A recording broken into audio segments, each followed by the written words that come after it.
In 1986, during the height of a worldwide AIDS epidemic, a shoestring budget made for TV queer film released on Channel 4 British television. Written by British-Pakistani playwright Hanif Qureshi and directed by Stephen Frears, a man who was mostly known at the time for his straight-to-TV serial dramas.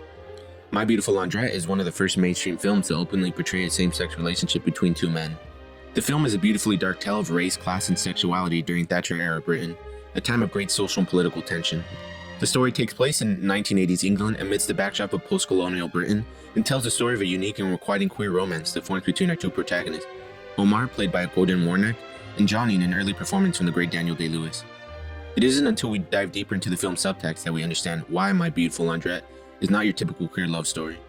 The racial tension in My Beautiful Launderette is palpable, specifically between the Pakistanis and the Anglo-white people of England. Because of the growth of free market capitalism in Britain during this time, many South Asians leaped at the opportunity to grow financially and transition to the middle class. This economic shift caused many Anglo citizens to trickle down to the lower class.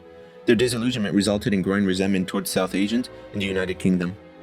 Adil Bhatt states in his article for Café de Senses Everyday titled Identity, Alienation, and Sexuality in Hanif Qureshi's My Beautiful Launderette, stating that, in Qureshi's work, we see that the burden of immigration falls on British multiculturalism. The resentful, marginalized, and disillusioned working class fails to control and integrate post-war immigrants into Britain. This political sacrifice blamed multiculturalism for white working class socioeconomic disparities, when in reality they were marginalized through ineffective housing and employment policies. It depicts a time when inequality becomes almost exclusively understood through the prism of race and ethnic identity. And we see this depicted in the film between the white skinheads and the Pakistani bourgeoisie. Their inability to sympathize with the other side causes a bitter dissension in both parties. In the middle of this racial tension are Omar and Johnny, who are in their own ways stuck between two worlds. Culturally, Omar has not fully assimilated into British life, despite living in England most of his life, but he also knows very little of his Pakistani background, due to his father who prevents him from exploring that part of his identity. In the beginning of the film, Omar is wedged between two worlds and doesn't feel he belongs anywhere. Omar's sickly father, Hussein, sent him off to work for his uncle Nasser cleaning cars, who ropes him farther and farther along into a life of organized crime. When his uncle tasks him with fixing up one of his laundromats, Omar leaps at the opportunity, seeing it as a business venture, a way to stake a claim in the upper middle class. He resorts to selling drugs as a means to afford the repairs for his uncle's run-down laundromat. This daring act skyrockets him through the ranks of his uncle's business empire, and he's able to make a name for himself. Johnny, at the beginning of the film, is shown to be homeless, shacking it up in abandoned living spaces in the outskirts of England with a group of skinhead fascists. From the first moment he appears on screen, we can see his discontent with the current situation he is in. He spends his days causing mayhem with his friends, who are in the Nationalist Front, a far-right extremist political group. When Omar offers him a job to help him fix up the laundromat, he leaps at the opportunity, seeing it as a way out of his current lifestyle.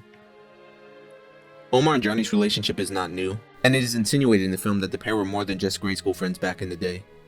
Before the two rekindle a relationship, it is apparent that Omar has done everything in his power to suppress his homosexuality. Omar, who is constantly being arranged with his cousin Tanya, is very reluctant about his family's wishes to marry her. When Tanya tries to make advances on him, his obvious disinterest raises many eyebrows, to the point that his uncle Salim makes a homophobic remark, questioning if his penis is in working condition. But when Johnny is reintroduced into Omar's life, a lost suppressed desire is reignited in the pair. Kristen Hagelin writes an article for Out magazine titled My Beautiful Launderette, a Queer Fairy Tale. Despite this gritty and unusual setting, My Beautiful Launderette takes a surprisingly idyllic approach in the portrayal of its gay romance. Among all of the social and economic upheaval, the film's dreamy cinematography and surreal pacing paints the love between the two men as an almost magical, healing force. When they are alone together, the conflict that seems to constantly plague their city dissipates. The love for each other feels like a breath of fresh air. This is first made apparent when Omar sees Johnny on the side of the street in the beginning of the film. Omar is driving Salim and his wife home when a group of skinheads begin terrorizing their car. In the corner of his eye, Omar spots Johnny peering at them in the distance and without hesitation goes out to talk to him. In that moment, when they are reconnecting with each other, it feels as if they're the only two people in the world. They gaze at each other with enamored eyes as racial conflict continues to ensue behind them. But their relationship doesn't truly restart until the two begin working on the laundromat together. It becomes a passion project for both of them, and in the process, the passion between them grows as well. When the laundromat is finished, it becomes an all-encompassing, elusive place for Omar and Johnny. The place looks more so like a beauty parlor or candy shop than a run-of-the-mill laundromat. The laundromat quickly becomes a safe haven for the two to share each other without the scrutiny of society. Graham Fuller states in his article for the Criterion Collection titled My Beautiful Launderette, Post-Colonialism in the Wash, as Johnny and Omar have sex in the back room before the opening, they become an audience watching Rachel and Nasser dancing in the front. The laundrette's paying customers contribute to the notion of it being an emporium in which secrets are revealed, stories evolve, and events come to a head. The laundromat takes on a magical quality when the two are present together in a place, highlighting the spatiality that Omar and Johnny have constructed for themselves. The way the two are cast under chiaroscuro lighting makes the intimate scenes all the more mystifying, and adds to the lore of the laundromat. It is within these dim and poorly lit places that queerness can be expressed without scrupulousness. Ultimately, the laundromat becomes an analogy for the self-actualization the two men are searching for, turning the rundown business into a successful communal hotspot.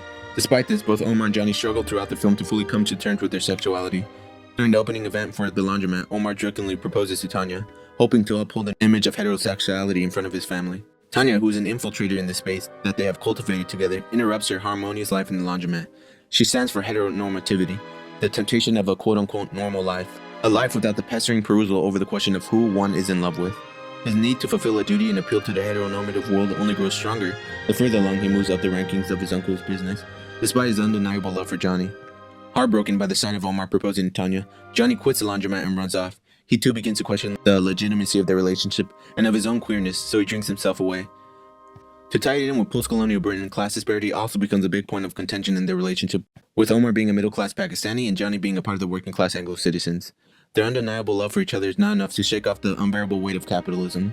Because their relationship starts off as transactional, with Omar initially hiring Johnny as a worker, they have a hard time balancing the business aspect of their life with their personal relationship with one another.